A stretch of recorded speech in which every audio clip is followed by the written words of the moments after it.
係講網友嗱，就係大家都知道，我好擔心烏克蘭嘅局勢啦。咁 Donald Trump 當選咗之後咧，我第二日我就 suddenly realize 呢場戰爭好快打完，因為主要嘅問題咧就係咧冇咗美國嘅支持啊，烏克蘭嗰個堅持落去嘅信心就冇咗，即係咧你好難冇咗美國嘅支持，烏克蘭認為可以打贏呢場戰爭，將俄羅斯完全趕晒出去。而歐洲、歐盟國家亦都同樣冇呢個決心。咁於是轉咗落嚟咧，即係希望可以講一個好啲嘅和平嚇，冇咁蝕底嘅和平。呢個就係我嘅想法，呢個我嘅想法。即係大家要明白咧，我每次對一個國際問題咧，我都係將我嘅講法一層層咁樣講俾大家聽。點解咁諗？咁你哋可以同意，可以唔同意。但係咧，呢個就係我所有諗嘢咧，都唔係從立場出發，都係從呢個事實、common sense、邏輯三個關去考慮。首先第一，嗱，呢個係個變數啊，呢個係令到俄羅斯更有信心打落去嘅。北韓派遣10萬兵士，首先我哋睇每一件事都係咁。北韓有冇可能派10萬兵啊？可能。北韓全國兵士100幾萬人，派10萬出國，而嗰啲武器由俄羅斯提供咧，唔會削弱咗呢一個北韓嘅國防嘅。咁就係課金正恩嚟講咧，就係呢個一個好好嘅收入，而且咧就證明咗佢嘅存在啊！咁呢10萬人啊，呢10萬人假設每個呢一個俄羅斯要俾2000蚊美金啊，咁啊2億一個月，咁係對朝鮮嚟講就好多錢啊！何況仲一定咧有好多其他嘅嘢咧，就俾呢個朝鮮，尤其是咧就軍事技術。朝鮮咧亦都唔怕得罪你哋。今日咧佢已經同美國、南韓擘晒面啦，所以咧佢亦都冇乜嘢損失嘅。所以呢個咧應該係事實嚟嘅。呢啲士兵唔會一次過投入，係即係我諗咁啦，有3幾萬休整，然後前線2、3萬咁輪流咁樣打啦，但係咧咁咧就會幫輕咗俄羅斯。等俄羅斯，譬如佢就唔會用喺烏克蘭前線嗰度。如果唔係咧，變咗朝鮮侵略烏克蘭，打庫爾斯克嗰啲咧就最好啦。呢個就係而家有1萬個士兵喺庫爾斯克投入作戰，呢啲咧都係來自北韓嘅暴風軍團嘅特種部隊，即係咧係佢派出國咧係精英部隊嚟嘅，精英部隊嚇。唔係精英部隊咧冇意義嘅，就俾2000蚊美金一個人咁啦，呢個就大約係嚇。咁咧，但係咧你都知啦，即係朝鮮軍隊因為長期啲軍火落後啊，啲訓練咧又唔夠，營養又唔夠，佢哋好似童子軍咁嘅，好矮同埋好瘦嘅，唔夠嘢食嘅。北韓係全國軍事化、全球軍事化最高嘅國家，所有17至30歲嘅人都要服役。服5至13年，大致係咁啦。佢咧5年咧就係多5年兵，然後咧就去後備役嚇，去後備役。咁就長備軍有100幾萬，另外咧就後備軍隊有200、300萬，全國總動員咧係300、400萬兵嘅呢個。親近俄羅斯國防部嘅人話咧，呢個即係咧佢好似當日華格納咁啊。佢俾一個方面佢哋打完咧，你要補充到源源不絕嘅兵力。如果唔係咧，好快就俾人打死晒。各國當然係跳起啦，北韓派兵幫助俄羅斯啊，普京同金正恩深化合作，將來可能威脅到呢一個韓國嘅安全喎。點解啊？2個原因好簡單。第一，呢班兵如果打個仗咧，就係有用好多嘅。將來如果要嚟打南韓咧，因為北韓同南韓咧已經冇打仗幾多年啦，70幾年，其實冚唪唥係紙上談兵。呢啲打過仗嘅兵，佢咧就變咗喺度練兵，呢個第一。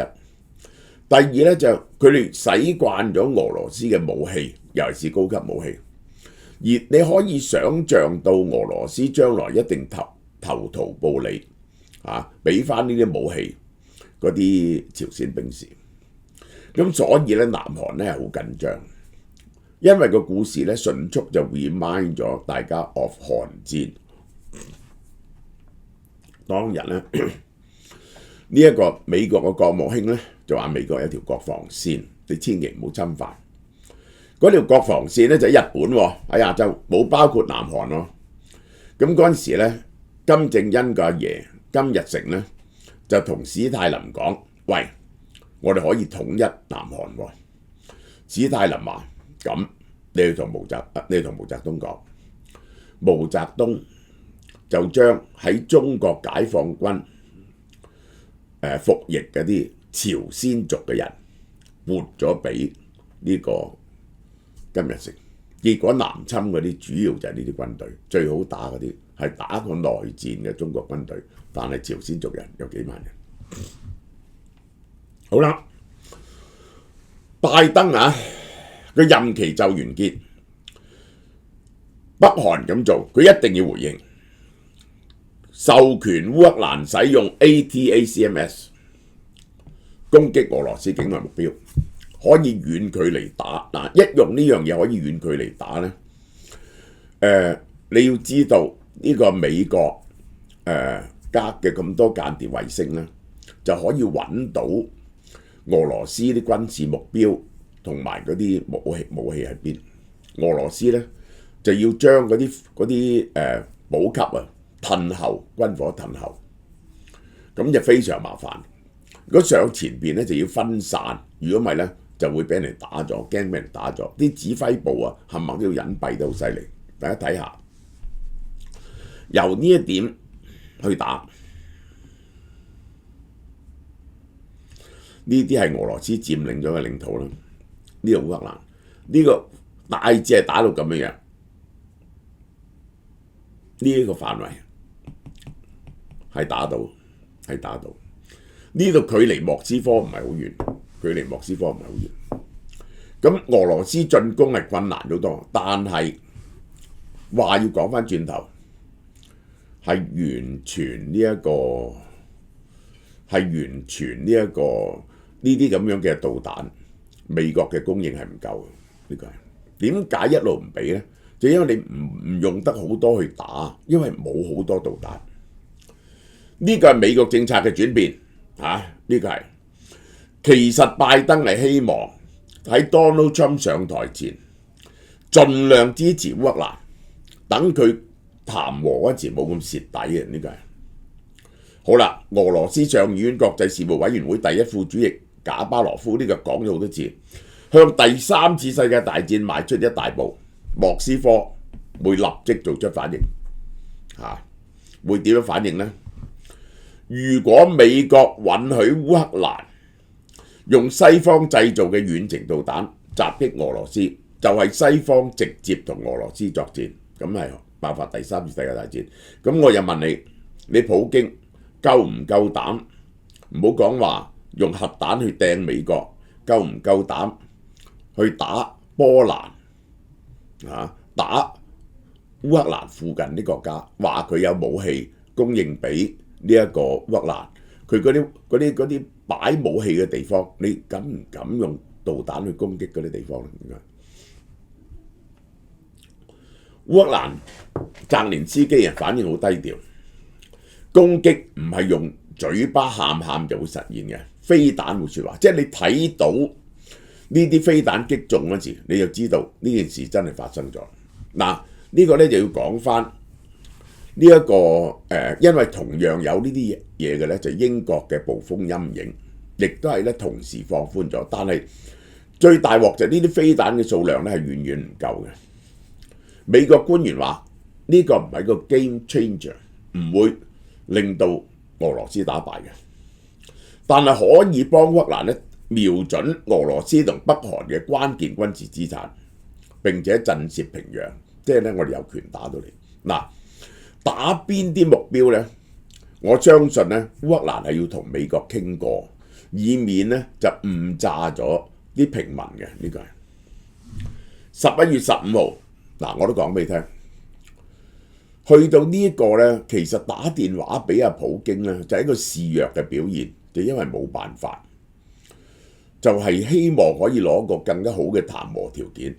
肖爾茨同普京進行咗2022年12月以來嘅第一次通話，傾咗1個鐘頭，傾個鐘頭，佢就意圖勸説普京接受啲好啲嘅條件停戰。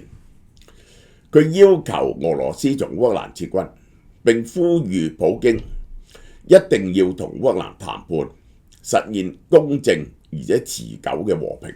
嗱，呢個就好大問題。克里姆林宮就回應，任何和平協議要考慮到俄羅斯嘅安全，即係咧烏克蘭戰後有幾多軍備啊，準唔準加入北約？同領土爭益多咗幾多領土？呢2點一定要考慮。我最後會將嗰個考慮講清楚俾大家聽。埃爾多安11月18號喺里約熱內盧 G20 峰會提出俄烏和平解決方案。而家諗下點樣？大家諗下點樣係一個可以接受嘅嘢。嗱，我陣會講俾你聽，佢哋講嘅嘢唔徹底嘅，我講俾大家聽。埃爾多安嘅方案首要喺頓巴斯地區設立非軍事區，隔開烏克蘭同俄羅斯，由國際部隊進駐維持和平。方案建議烏克蘭至少推遲10年先至討論加入北約嘅可能性，即係10年內唔準傾加入北約。作為交換條件，烏克蘭獲得國際安全保障。個問題係點樣獲得國際安全保障呢？即使設立非軍事區，有軍事區隔開，佢嘅方案就係點呢？西方繼續軍援烏克蘭，咁烏克蘭咧就仲有能力打嘅。呢個就係安卡拉人士話呢個方案對烏克蘭嚟講好難接受。但呢個就係最現實嘅解決方法。一陣我會講俾你聽個困難喺邊度。呢個就係頓巴斯地區。喺2014年之後，頓巴斯地區部分被佔領，同克里米亞呢個本來就係呢2笪地區。澤連斯基咧，其實咧你一聽咁講，佢其實已經喪咗氣，希望明年結束戰爭，但一定要用力量讓普京回到談判桌。逼到普京肯接受較差嘅條件，所以佢一定要更多嘅武器同其他嘅使用方式，用更多嘅武器。呢個武器一路都唔夠同埋準佢自由使用啲武器。11月16接受訪問，佢相信 Donald Trump 就任之後，戰爭將會更加快結束。呢個係無可奈何嘅事。Donald Trump 當選美國總統之後，佢希望基輔同莫斯科和談，但係冇講嘅細節。但係佢手下好多人都有講到，即係我已經完全可以 guess 得到。嗱，大家要知道呢個係2014年嘅疆界啊，2014年嘅疆界呢啲咧都係烏克蘭。2022年2月之前嘅疆界就係咁樣，就係咁樣。呢2笪地方，而家咧就變咗係咁。佢牽涉到頓巴斯地方打多咗，扎波羅熱核耳松建成咗一條陸橋，呢個建成咗俄羅斯控制呢一個烏克蘭嘅領土構成一致，呢個就係呢個俄羅斯要嘅。而家我咁解釋俾大家聽就明啦。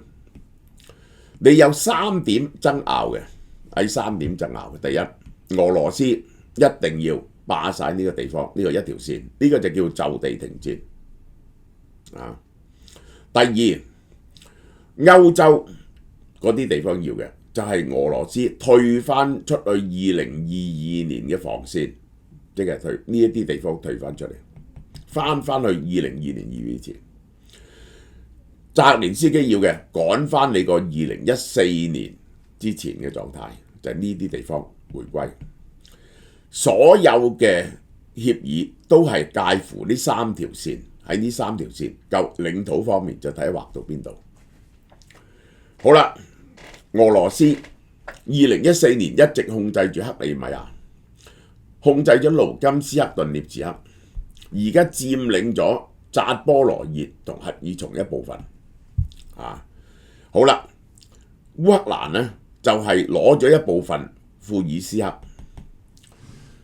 俄羅斯最大鑊嘅就有中國，中國同佢嘅生意由1000幾億美金變咗2400幾億美金。北韓提供人力彈藥，伊朗提供無人機彈藥，俄羅斯提供領土，佢而家嘅真正嘅盟友就係呢幾個。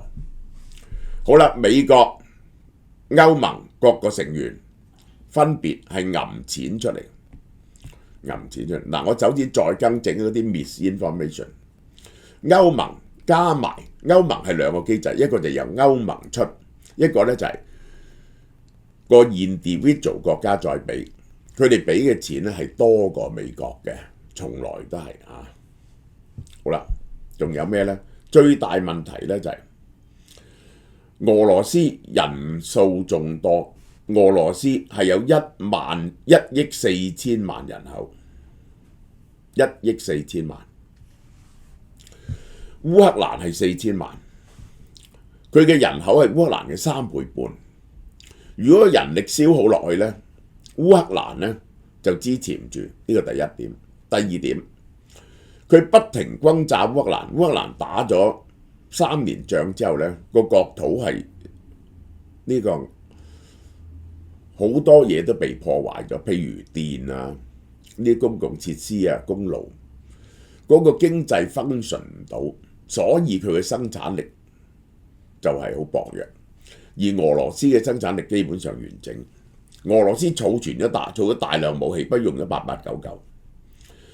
俄羅斯有非常多核武，烏克蘭呢就係好多無人機，呢一個係同埋呢佢嘅資訊啊，因為透過美國獲得嘅衛星資訊係多啲嘅，佢有啲武器呢係比俄羅斯先進嘅。好啦。4點爭拗，我講俾大家聽。第一，領土就係究竟係翻去2014，嗱我推斷咩？究竟係翻去2014啊，還是2022啊，還是就地呢？俄羅斯一定要求就地，即刻喺呢度停。佢亦都好難要多啲地方。你唔能夠喺戰場打翻嚟嘅嘢，你好難喺談判桌上獲得。呢個結果就係呢一個嘅作出某種程度嘅裁剪，即係咩叫裁剪呢？即係你退少少，我退少少，等條防線整齊啲。呢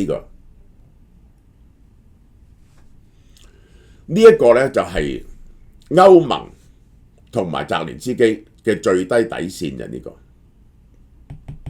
好可能喺呢兩個之間呢，結果呢就畫出一部分出嚟，4466。如果要傾呢，就係即係呢兩條線之間畫出一個界限出嚟。第二，安全。如果烏克蘭唔能夠獲得安全呢，乜都冇得講啊。咁點樣能夠獲得安全呢？第一，而家佢哋好多人都建議係乜嘢呢？就係有和平部隊。嗱，和平部隊冇用，整一個buffer zone。因為咧，如果一戰爭危險嗰時咧，和平部隊就要撤走啦。和平部隊唔係同你打仗啊嘛。如果俄羅斯再威脅嗰陣時咧，要進攻咧，和平部隊唯有撤走。所以和平部隊咧並不能夠，因為和平部隊咧你喺極前線咧，你唔能夠擺啲重武器喺度，而且一下都俾人哋打晒啦。所以和平部隊冇用。俾唔俾加入北約呢？一定唔俾，一定唔俾。俄羅斯唔肯制。俾唔俾西方繼續軍援呢？如果不停咁樣呢個西方作用全力去軍援呢，俄羅斯唔制，所以咧係只係可以准許西方咧有限度嘅軍嘅支援，譬如有啲武器唔準備，係更多防守性武器，就係咁。制裁要全面撤除制裁，呢個係俄羅斯要求嘅。如果唔係冇得講喎，佢係唔可以純粹停火嘅。一停咗火咧，你就繼續制裁緊俄羅斯，你繼續制裁緊俄羅斯，烏克蘭咧就恢復緊，俄羅斯咧就會國力日衰。所以而家俄羅斯打緊烏克蘭，你要我唔打烏克蘭，你就要撤銷個制裁。如果唔係咧，就唔肯停火。呢個就係俄羅斯嘅立場。賠償冇得賠償，冇得懲罰戰犯。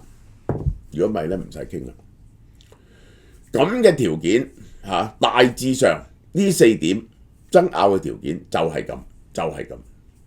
嗰個問題咧就係咧 ，Donald Trump 咧就係呢2點咧 ，Donald Trump 咧就一定放嘅。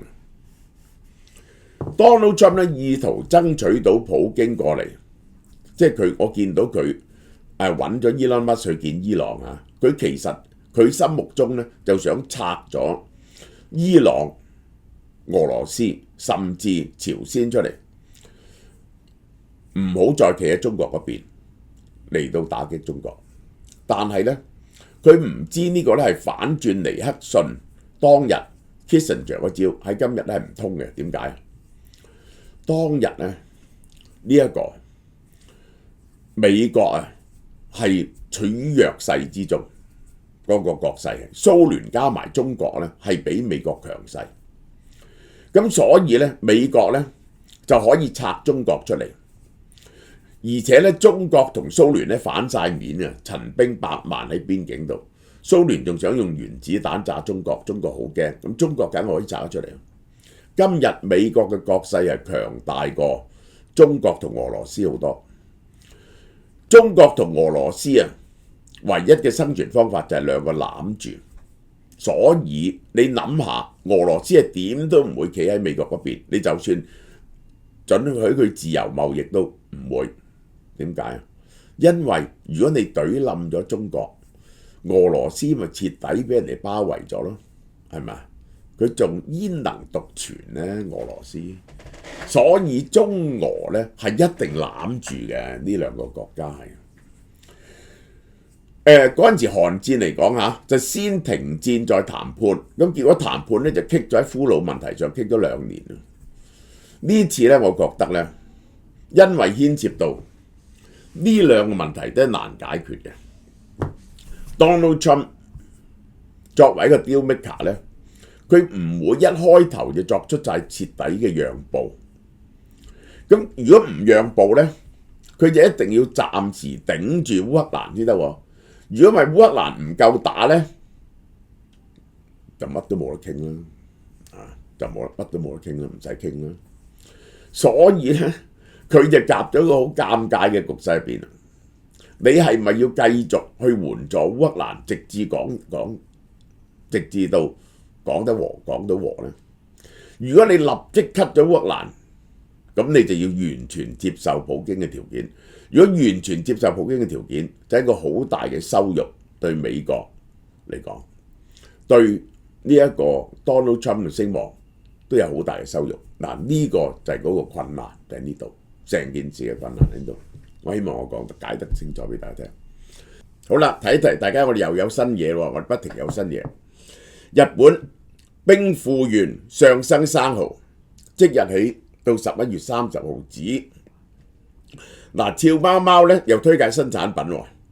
佢呢隻兵庫縣嘅生蠔咧個天然環境係非常好嘅，有豐富養分，嚴格生產控制。蠔身雖然細，我食過，但係好飽滿，海水味好重，同埋甜味配合平均，有好重嘅蠔味，而且好爽身嘅。日本直送新鮮感十足，加上盒裝咧就更加方便。如果唔食刺身，要嚟打邊爐或者炒蛋咧，非常有蠔味。每盒200克， 99蚊咧，我已經 check 過咧，已經平通街，但係唔係，我哋永遠走多一步，呢個優惠價88蚊添，呢個係大家快啲嚟買啦！由即日起到11月30號售完即止，只限門市。